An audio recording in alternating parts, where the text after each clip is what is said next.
السلام علیکم ورحمۃ اللہ وبرکاتہ نحمدہ ونصلی علی رسولہ الکریم اما بعد الحمدللہ آج آپ کے سامنے 15ویں پارے کی مختصر سی تشریح آنے والی ہے، جس کی ابتدا میں اللہ رب العالمین نے ارشاد فرمایا سبحان الذی اسرا بعبدہ لیلا من المسجد الحرام الی المسجد الاقصی۔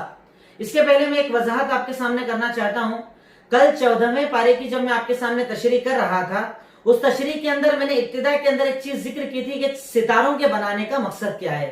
اس کو بتاتے بتاتے میری غلطی سے سبقت لسانی کے اندر ورڈ مجھ سے جو نکل گیا تھا کہ اللہ تعالیٰ نے ان فرشتوں کا ایک مقصد یہ رکھا ہے کہ اللہ اس ستاروں کا مقصد یہ رکھا ہے کہ اس سے اللہ تعالیٰ فرشتوں کو مارتا ہے۔ یہ ورڈ مجھ سے غلطی سے نکل گیا تھا، حالانکہ میں نے شروع میں شیطان کہا تھا، پر سبقت لسانی میں غلطی سے مجھ سے ورڈ فرشتے نکل گیا تھا، جبکہ اللہ تعالیٰ شیطان کو ستاروں سے مارتا ہے۔ تو میں اپنی اس غلطی کے لیے معافی چاہتا ہوں۔ غلطیاں اس درس قرآن میں یا میری سیرت کی کلاس میں جتنی بھی ہوتی ہیں وہ سب مجھ سے ہوتی ہیں، اور بھلائیاں جو بھی ہوتی ہیں وہ اللہ کی طرف سے ہوتی ہیں۔ اللہ تعالیٰ مجھے رجوع کرنے اور اپنی غلطیوں کو ماننے کی توفیق عطا فرمائے، اور جو بھی غلطیاں مجھ سے ہوتی ہیں اللہ تعالیٰ انہیں صحیح کرنے کی مجھے توفیق عطا فرمائے۔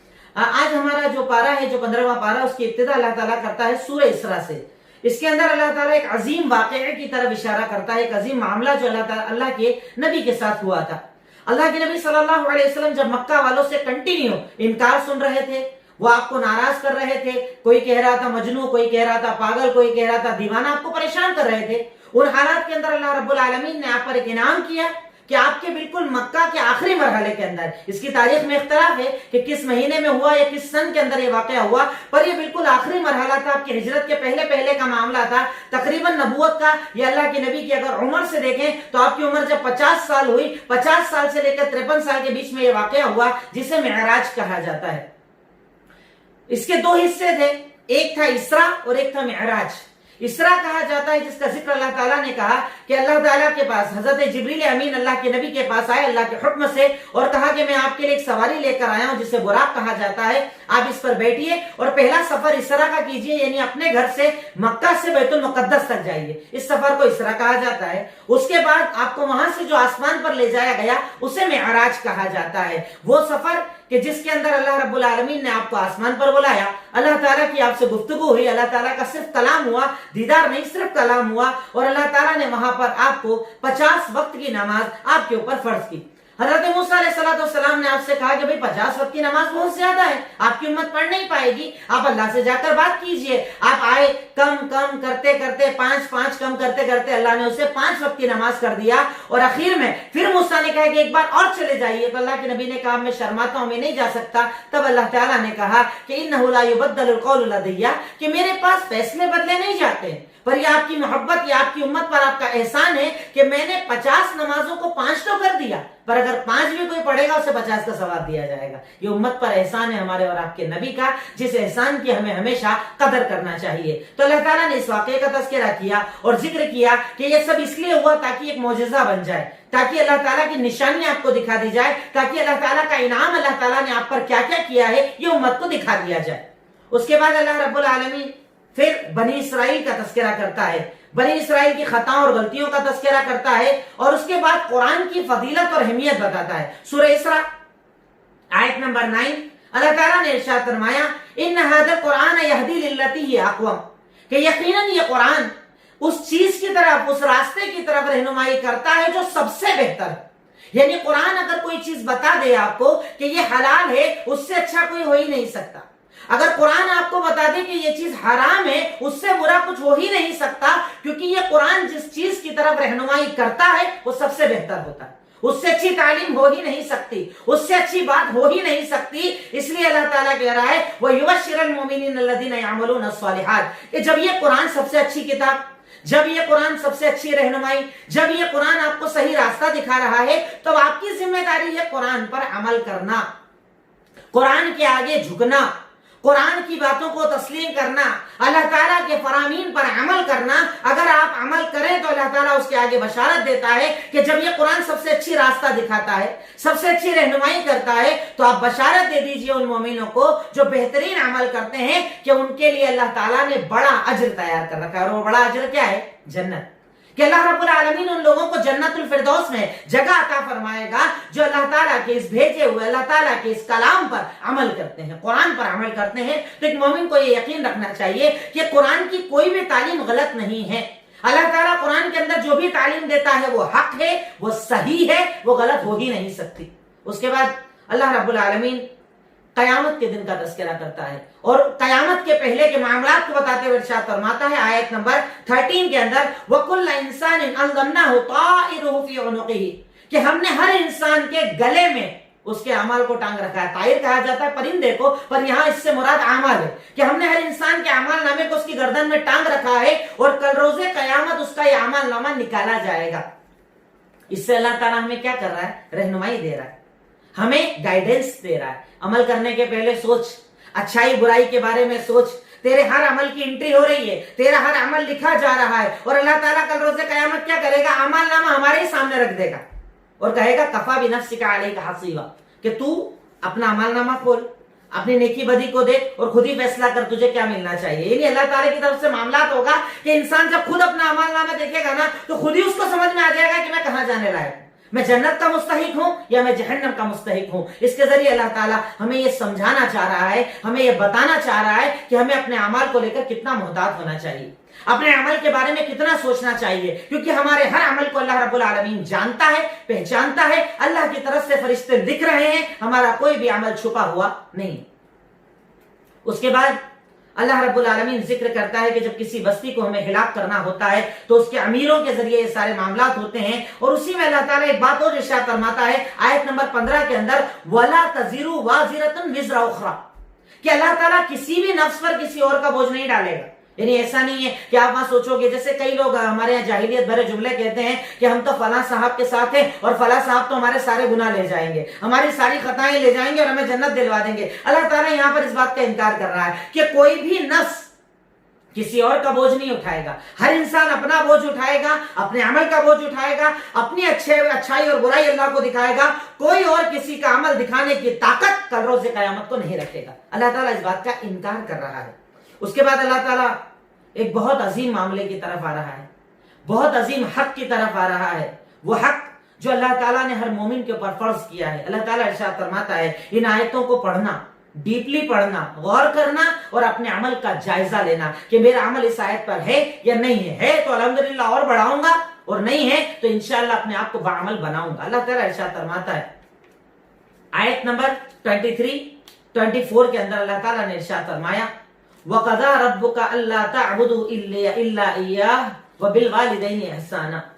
اللہ رب العالمین نے یہ فیصلہ کر دیا ہے کہ تم اللہ کے سوا کسی کی عبادت مت کرو۔ یعنی اللہ تعالیٰ نے سب سے پہلے، دیکھیے اس سے آپ کو پتا چلے گا کہ حق کتنا عظیم ہے کہ اللہ تعالیٰ سب سے پہلے اپنا حق بتا رہا ہے کہ پہلی چیز تو یہ یاد رکھو کہ اگر تمہارے اوپر سب سے بڑا کوئی حق ہے تو میرا حق کہ تم میرے ساتھ کسی کی پرستش نہ کرنا، میں اکیلا ہوں، میری ہی پرستش کرنا، میرے ساتھ کسی کی عبادت مت کرنا۔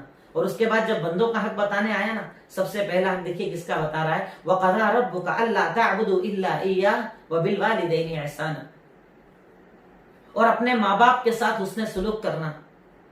ماں باپ بہت بڑی نعمت ہے، جب تک وہ ہوتے ہیں نا تب تک قدر نہیں ہوتی، جب چلے جاتے ہیں تب قدر ہوتی ہے کہ ماں باپ کیا ہوتے ہیں، باپ کیسا سایہ ہوتا ہے، ماں کتنی بڑی طاقت ہوتی ہے۔